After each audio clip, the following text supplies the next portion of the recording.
m'appelle Jean-Marie Haribé, je suis membre d'Attac depuis le début de l'association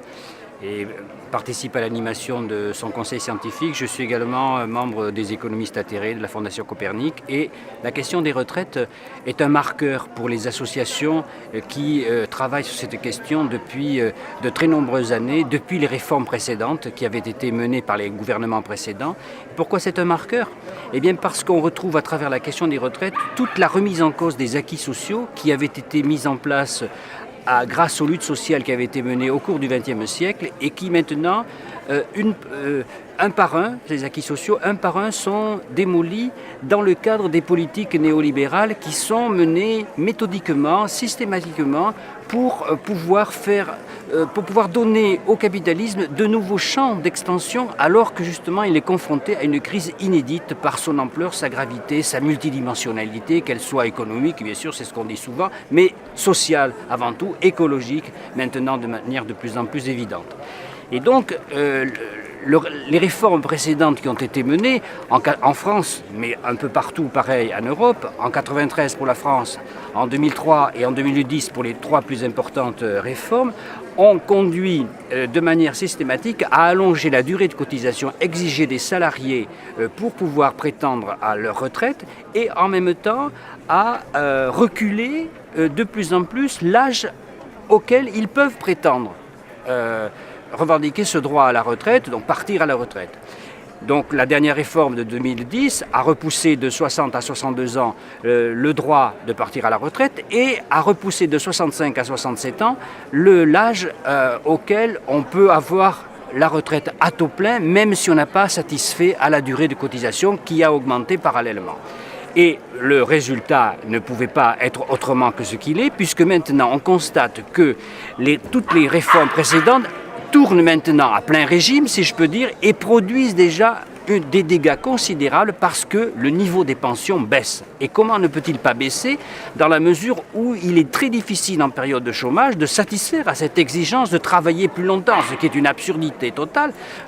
Vouloir faire travailler les personnes de plus en plus tard, de plus en plus longtemps, alors qu'on est dans un contexte de chômage et alors que celui des jeunes, le chômage des jeunes a atteint des proportions gigantesques puisque le taux de chômage des jeunes qui sont en situation d'être demandeurs d'emploi est de un quart, c'est-à-dire de 24 à 25%.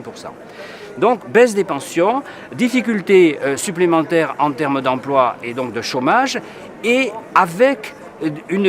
une aggravation pour des populations particulières, les jeunes je viens d'en parler, mais les femmes qui ont souvent des carrières brisées, interrompues en cours de parcours et qui donc arrivées à l'âge de prendre la retraite se trouvent avoir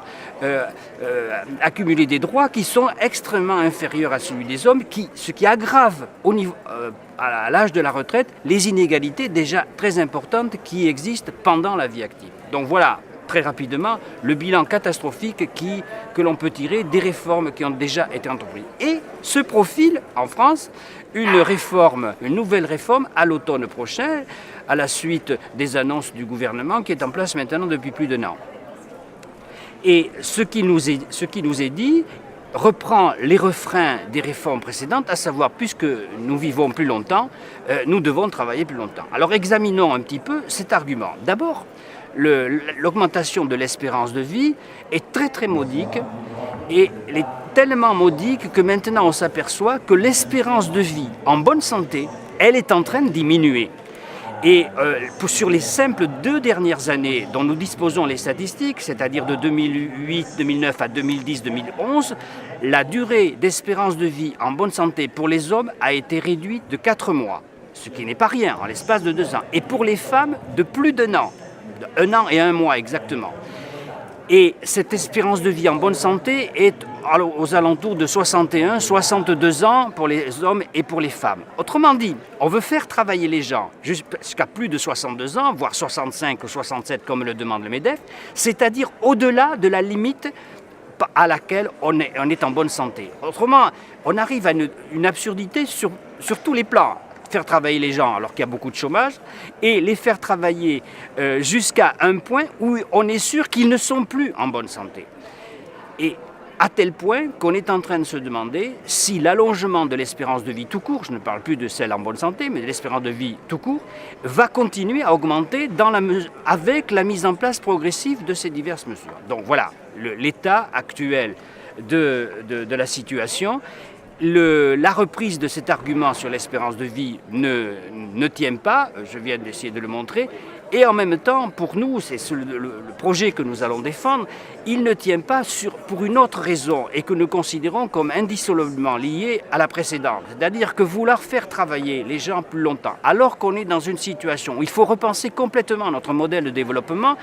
compte tenu de la simultanéité de la crise sociale et de la crise écologique, conduit à ne plus faire le pari que l'activité humaine peut se développer de manière infinie, alors qu'on sait que nous avons quand même un mur des ressources naturelles que nous ne pourrons pas franchir.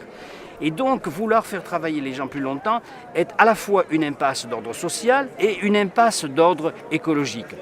Et donc face à cela, il faut reposer le problème tout autrement. C'est-à-dire que d'une part, il faut mettre fin aux politiques d'austérité qui aggravent les difficultés en termes de rentrée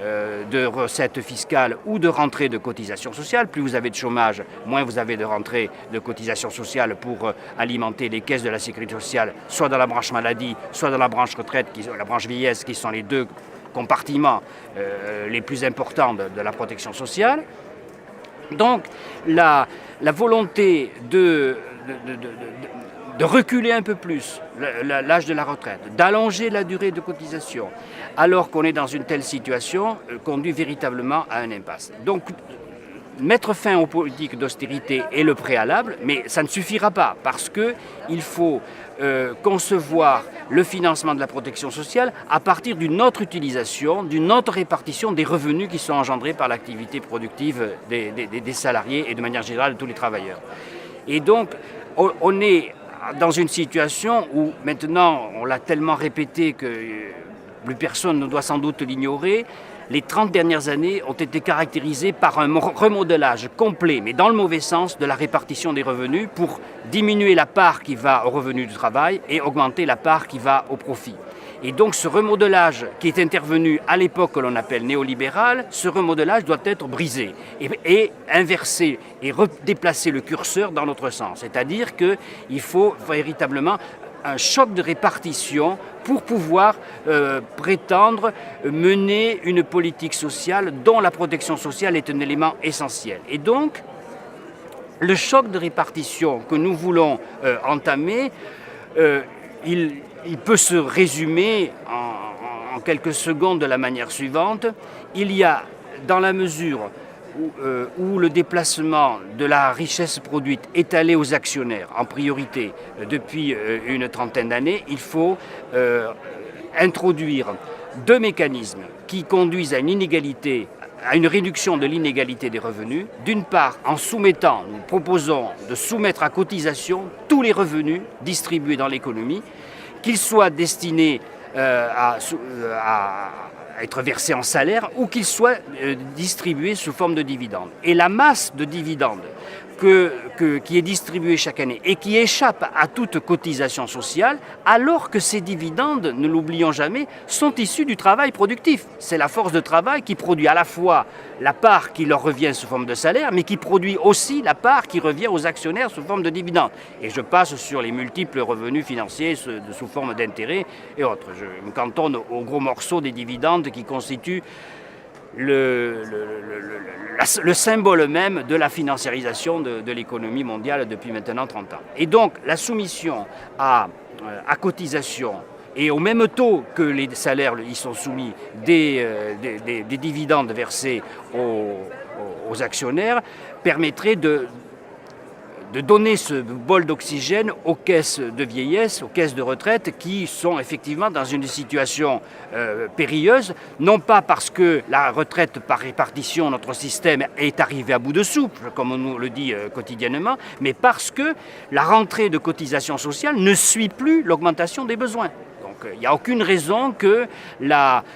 part de la richesse qui va aux retraités se réduise alors que le nombre de retraités va augmenter et que leurs besoins en santé va augmenter également. Donc en remodelant la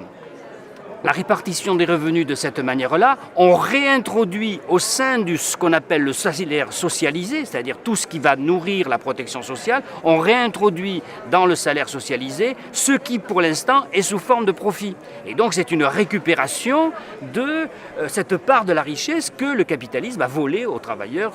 de manière systématique depuis maintenant une trentaine d'années. Et alors, peut-être...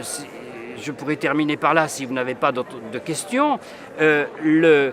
L'argument qui nous est toujours avancé, c'est de dire « mais attention, si on augmente les cotisations sociales, on va augmenter le coût du travail ». Mais c'est absurde, parce que si on soumet à cotisation tous les revenus distribués, ils sont déjà distribués, c'est-à-dire ils sont déjà inclus dans les prix. Donc existe le discours sur la compétitivité. C'est déjà inclus dans les prix. Donc ça n'a strictement rien à voir avec la compétitivité parce que de toute manière, qu'on les soumette à cotisation ou qu'on ne les y soumette pas, ils sont distribués. Et après, et si on en prend une proportion, eh bien ça sera autant de moins qui iront nourrir les placements financiers et qui accentueraient le phénomène de la financiarisation contre lequel nous nous battons.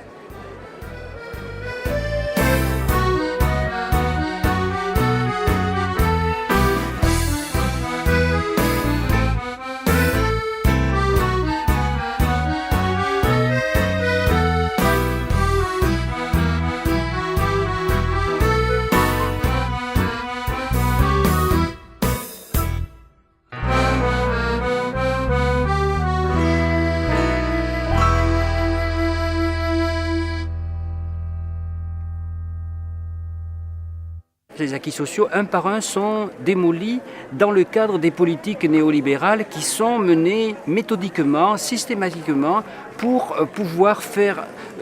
donner au capitalisme de nouveaux champs d'extension, alors que justement il est confronté à une crise inédite par son ampleur, sa gravité, sa multidimensionnalité, qu'elle soit économique, bien sûr, c'est ce qu'on dit souvent, mais sociale avant tout, écologique, maintenant de manière de plus en plus évidente. Et donc, les réformes précédentes qui ont été menées en France, mais un peu partout pareil en Europe, en 1993 pour la France, membre d'Attac depuis le début de l'association et participe à l'animation de son conseil scientifique. Je suis également membre des économistes atterrés de la Fondation Copernic et la question des retraites est un marqueur pour les associations qui travaillent sur cette question depuis de très nombreuses années, depuis